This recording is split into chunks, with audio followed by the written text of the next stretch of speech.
say in this economy right now, if you were deciding whether to get certifications or a college degree and you had to take out a loan to do so, this is just my humble opinion. Do whatever you want.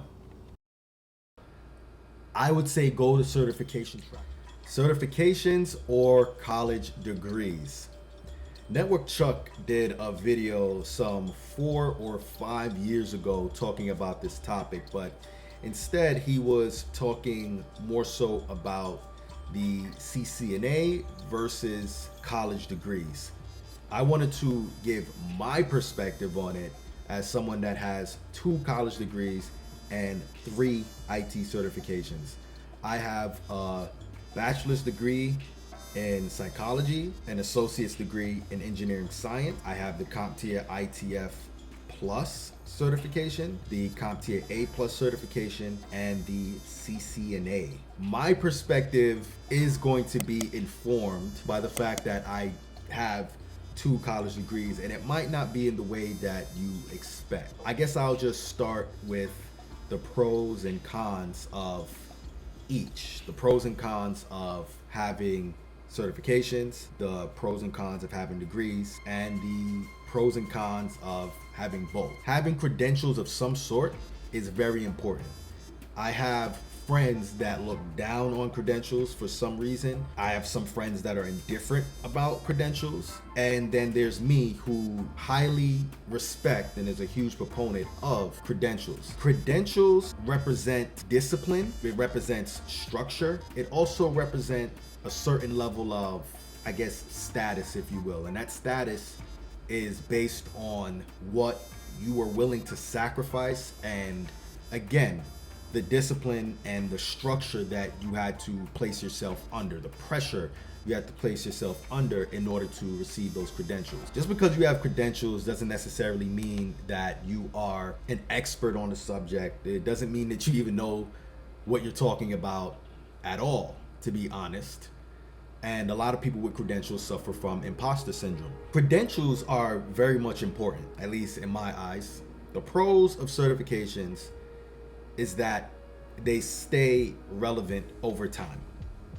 For instance, just got my CCNA certification. Cisco requires that you recertify every 3 years. At some point within that 3-year time frame, there might be an update to the certification exam. You might have to study for different subjects, more subjects than you did when you initially started studying that certification. The pro there is that you are staying relevant and up to date with the topics in network engineering, network security, things of that nature. Certifications are also much cheaper than getting a college degree. The CCNA cost me $300, and that was just a one-time $300 thing, right? Now, when I'm recertifying, I have the choice of taking a higher level certification or recertifying through CEUs. And if I decide to recertify by taking a higher level exam, it's going to be worth paying whatever increase fee it is, because I'm going to be simultaneously renewing my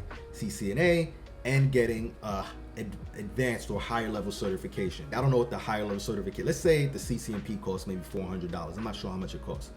That's $700 that I spent in earning my education within the Cisco environment of certifications, right? Which is orders of magnitude cheaper than college degrees, which I'll just dive into the cons with a college degree.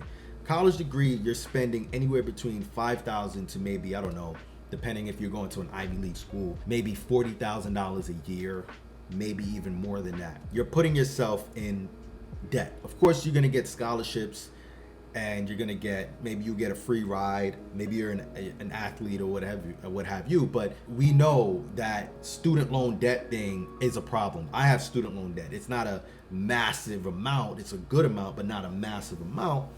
But if I knew then what I knew now, I think I probably would have went the certification track. When you're talking about degrees, if you're becoming a doctor, lawyer, engineer, social worker, you do need degrees. You absolutely do need college degrees. You need to spend time learning the information, networking with people, and to some extent, engineering, doctors, social workers, psychologists, lawyers, they have to take certifications or I think licensure exams and stuff like that, and they have to keep renewing it, I believe. At least I know, or I think I know, that that's how it is with engineering. I once upon a time wanted to become a civil engineer, and I know that I needed to get a college degree, I believe a bachelor's degree in civil engineering, maybe a master's, and definitely have to have some sort of certification license to practice civil engineering in the state that I live in or want to practice in. So even then, we see that certifications are important, right? And I think that, you know, that's a mixed thing. But if you're thinking about certification versus college, I would highly consider the cost and how much you're willing to sacrifice in the way of time and debt, right? So let's get back to certifications. With certifications, we already know that it's cheaper, right? It's much cheaper than going to college and studying this degree that you get one time, and you don't have to update it. You don't have to go back to renew your degree or anything like that. The knowledge might not be relevant years down the line. I know that with psychology. And also, you're going to school to get a degree, and then you come out and you're not making enough money to even pay back the student loans. My experience, or some people can't even get a job with their degree. They say that about psych degrees a lot, but that has not been my experience with my psychology degree. I was able to apply my psychology degree or interview with my psychology degree at every level. I would say that the pay for some of those jobs were not feasible, or not as much as I would say the overall compensation wasn't feasible or preferable to my liking. But then again, I'm bougie, so that's that, right? When you think about the time factor for studying certification, it's much smaller. You can take anywhere between 3 to 6 months, maybe even 8 months, or maybe even a year to study for and achieve a certification, in comparison to studying for a degree that's going to take you anywhere between 2 to some people 6 years. I don't know. It really depends on how much time you're willing to put in. The thing with studying for a certification, I would say it's much more intense, which I think gives more credence to a lot of certifications, because it's intense. You do have to put yourself under duress and stress to study for these certifications, and especially if it's Cisco, because if you wait too long, a new exam is going to come out, and you'd have to study. You're gonna have to start studying for that exam. I mean, if you really wait too long, you'd have to wait a long time in order for that to be a thing. And we're mainly talking about the IT field, by the way. The time factor is another huge win for certifications. Again, it's cheaper. You can make a good amount of money if you start out in the IT field and then start racking up the certifications as you go along and as you gain experience. And then you can make way more money than you would if you were to get a degree. Now, again, to be fair, WGU, which is a really popular school to go to, is an online school, has different degree programs. I know one of which is a network engineering or network operations and security bachelor's degree that upon completion, you will have like 14 certifications. So you're getting a bachelor's degree and you're getting like some 14 odd certifications or something like that. That is a good mix of having both, right? You have the best of both worlds, which is what I have. I have an engineering degree, which required I took a lot of mathematics. I took 3 programming language classes. I took C, C++, Python.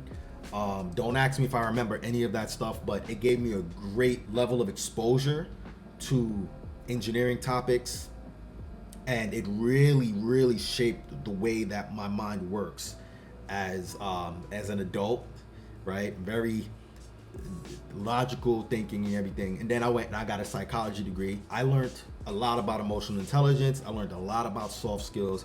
I learned about, specifically I took a class in psychology at work. I learned a lot of different management techniques. And I applied that to the last career that I was in. Education is about studying how to think and how to learn. And I would say that the pros of having college degrees is it really helped me to learn how to learn and learn how to think. Not what to think, but how to think and how to navigate. It also gave me this versatility. I would say in this economy right now, if you were deciding whether to get certifications or a college degree and you had to take out a loan to do so, this is just my humble opinion. Do whatever you want. I would say go the certification track for now. If you really want to get a degree, go ahead, take that risk. But I would say if you're looking to get into IT, go to certification track or try out WGU or something hybrid like that where you can earn certifications as you're getting the college degree. Because let me tell you, if you are paying all of that money in school fees, you might as well get the certifications to go along with it. And I think WGU does a great job with that, at least looking at their website. If you're really self-disciplined, you can get a lot done within a short period of time, which I stated before. But I know people that got multiple certifications within 1 year because of how disciplined they are. And I think a lot of times school holds you back. Sometimes I felt like I could be doing more. I ended up getting my certifications in a very quick time frame, and a lot of it was self-study. That's the power of certifications. You don't have to be beholden to some type of schedule. If you are leaving high school and you're considering going into the IT field, I would say look at certifications first. That's my take on it. Do what you will with that. If you like these type of videos, click right here, and I'll talk to you guys next time.